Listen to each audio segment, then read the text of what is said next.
Sveicināti! Atrodamies Brīvības studijā. Sveicam visus ar pavasara saulgriežiem. Laiciņš paliks arvien siltāks. Un droši vien vairāk uzturēsimies ārā. Un pēc kāda laika atkal esam studijā kopā ar Armandu Māliņu. Viņš arī blogeris Viedais Manels. Un es Andris Petrovs.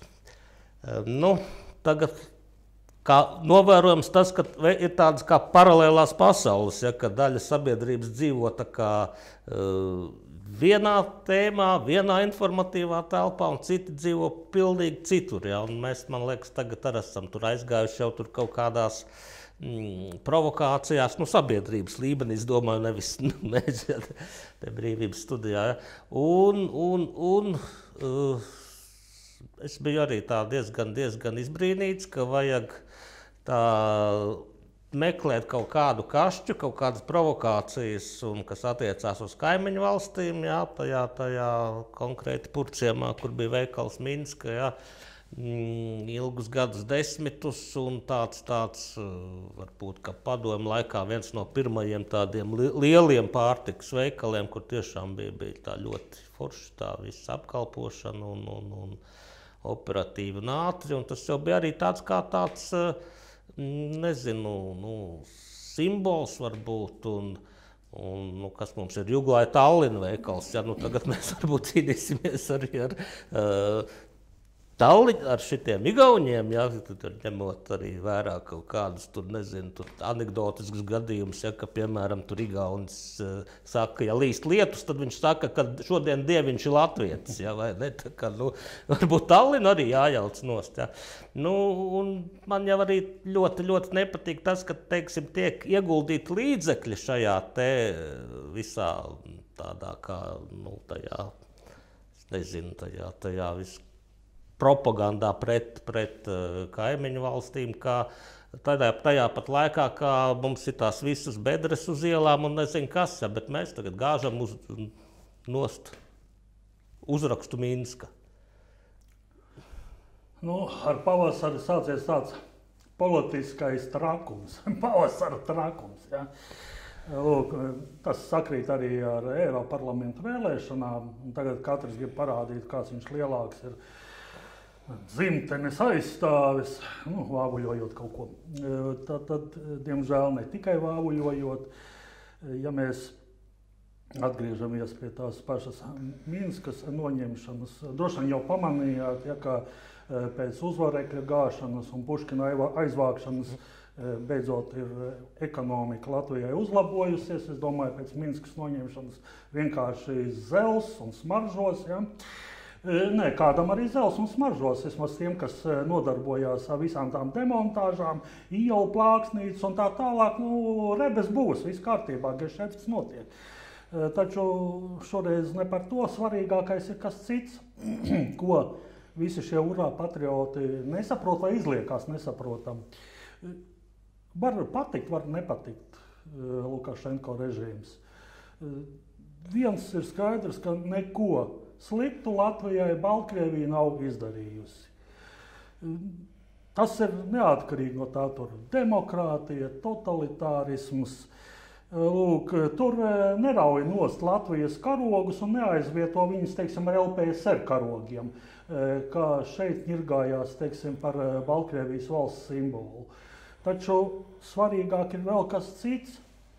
Minskas noņemšana nekādīgi neskar Lukašenko režīmu. Tā aizvaino tikai Baltkrievus. Tas nozīmē, ka mēs vēršamies tieši pret Baltkrieviem, jo nav svarīgi. Šodien tur Lukašenko, rīt vēl kāds un viss tur var mainīties, bet Minskas vairs nebūs. Tā ir klaja vēršanās pret veselu tautu.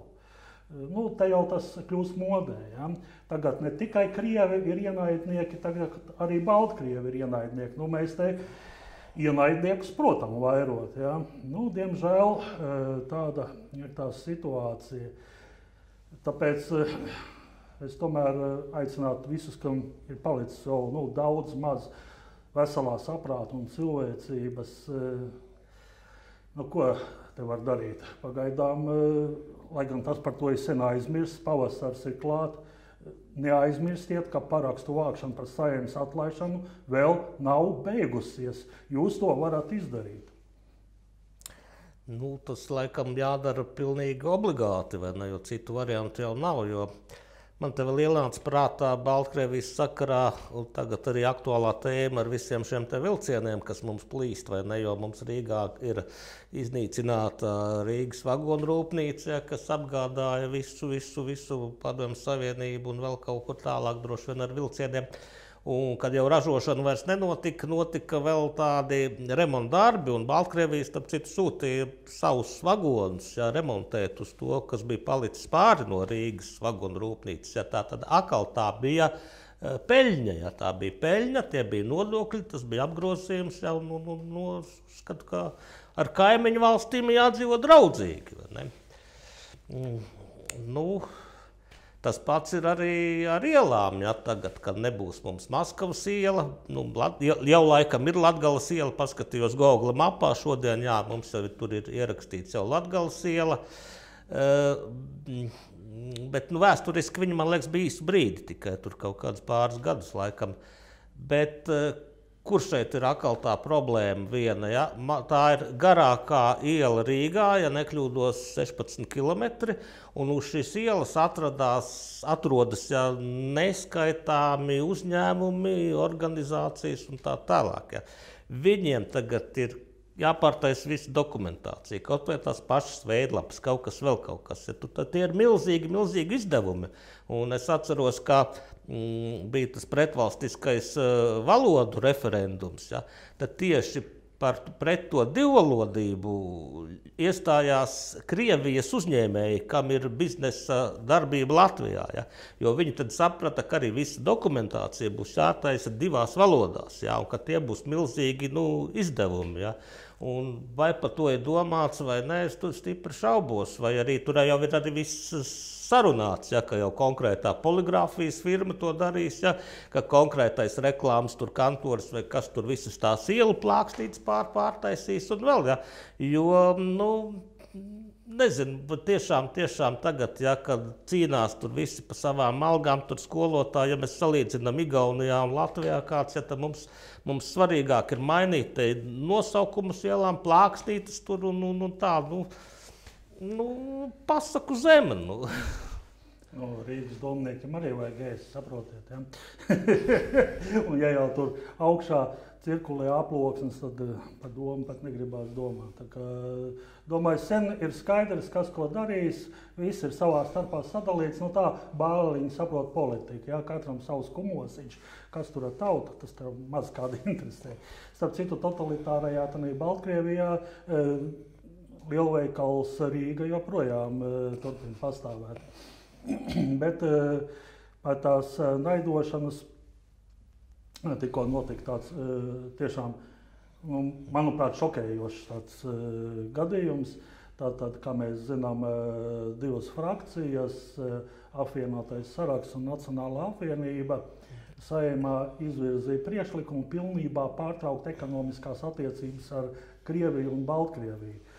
Bet saprotot, ka ģeogrāfija ir tāda, kāda viņi ir, ja, tagad, lai skolās varbūt tās slikti to pasniedz, jo, ka mēs atceramies, Golubevs savulaik pat iedomājās, ka Latvija ir robeža ar Ukrainu. Lūk, tātad šis lēmums nozīmē, ka patiesībā Latvija pilnībā pārauja ekonomiskās attiecības ar visiem globālajiem dienvidiem. Tātad Vidusāzija, Aizkaukās, Ķīna, Indija, Arābu valstis, patīk mums vai nepatīk, starpā ir Krievija un citas valstis. Tagad sanāktu, ka tieši otrādāk, tātad no turienes viss tiktu piegādāts Eiropai, pēc tam Eiropa piegādātu mums, lai gan ģeogrāfiski normāli ir otrādāk, ka viss notiek caur Latviju. Ja? Taču tāds harakiri beidzās tikai ar 24 balsīm par. Un tagad es ievēroju, kādā šokā ir visi šie te varas partiju troļļi. Tāds kā klusums pat iestājies, neviens nekomentē neko, jo nezinu, ko darīt. Kā tad tas ir noticis, ka kompradoru vara, visa šī te kompradoru koalīcija ņēma un nenobalsoja par Latvijas sagraušanu. Kā tā varēja notikt? Lūk, es te redzu tikai vienu iemeslu. Tad nav tāds no augšas pienākusi nav tāda komanda. Ja? Jo arī visiem kolektīvo rietumu varenajiem diez vai ir vajadzīga Latvija, kurai vairs nav nekādu sakaru ar Krieviju. Ja? Tad tā paliek tīri pa tādu apgādājumu, uzturāmu vietu. Ja? Un tik daudz naudas šobrīd rietumos nav, lai mūs uzturētu. Pilnīgi nevajadzīgs jau tad. Jo visa tā jēga bija tieši, un arī ir un paliek, tas, ka mēs esam starp Krieviju un Eiropas Savienību. Ja?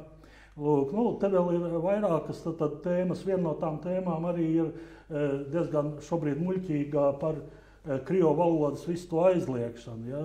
Jo šeit atrodoties un nezināt tātad krievu valodu, tas nozīmē pat no tāda viedokļa, es nerunāšu pat no veikalnieciskā, ja? Bet pat no militārā pat militārā nozīmē, jo mēs pat spiegus nevarēsim sagatavot. Tos būs jāieved no ārzemēm. Ja?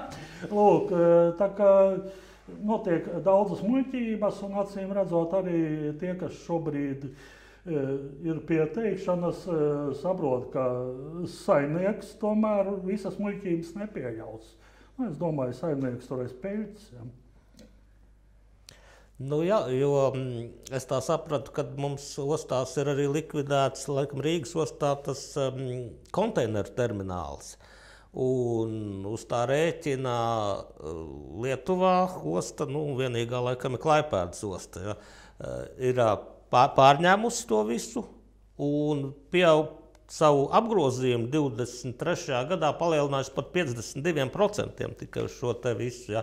Tas ir tas, ko mēs zaudējam. Ne? Un tagad arī, ja šitais te Nacionālās apvienības un apvienotā saraksta vaiprāts izietu cauri, ja, tad arī viss ietu caur Klaipēdu. Un automātiski mēs varētu vienkārši jaukt nost dzelzceļu, jaukt nost šosejas, ja, jo nebūtu nekāda pārvadājuma. Visas ostas jaukt nost. Ja.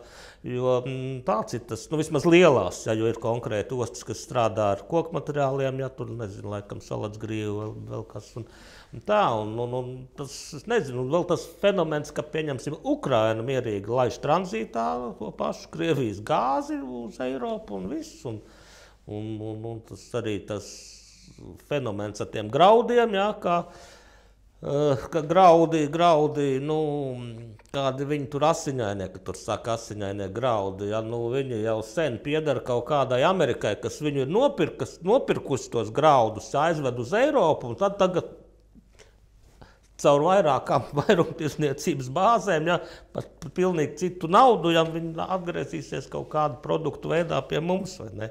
Un, tāda šobrīd ir tā saimniekošana. Man pat šobrīd šī apvienotais saraksts Nacionālā apvienība atgādina tādus kā Kremļa aģentus, ja, jo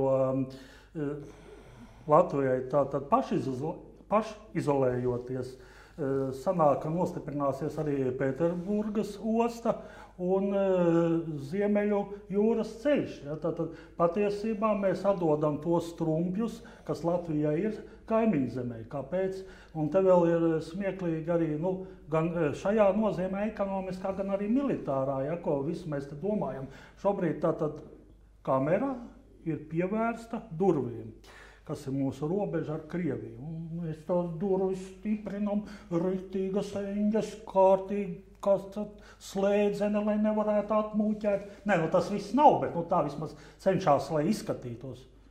Un te pēkšņi it kā paskatās apkārt, viena siena no stikla, otra siena no stikla. Ja? Tātad viss ar to Krievijas robežu stiprināšanu ir vienkārši smieklīgi, ja mēs saprotam, ka mums ir stikla sienas. Lūk, un diemžēl, ja, ko es te gribētu, protams, prieks, ka Komprodoru vara tā nobalsoja kā vajag, vai vismaz nenobalsoja kā nevajag, ja, bet diemžēl tas jautājums nav pilnībā vēl izbeigts. Tātad šis likuma projekts ir atdots izskatīšanai Saeimas komisijai, tur tātad lems. Tā kā viņš vēl var atgriezties, ja tātad saimniekiem tātad bišķiņi ir laiks padomāt, kā to Latviju norakstīt vai nenorakstīt tomēr, ja, tā kā šāds lēmums var vēl būt. Nu, un noslēgumā es gribētu pateikt tādu, teiksim, man kā Latvijas pilsonim nepatīkamu mūsu prezidenta izteicienu, jo būdams prezidents, viņš to saka arī visas Latvijas vārdā, lai gan, protams, kā prezidents viņš kļuva darījuma rezultātā ar partijām. Ja.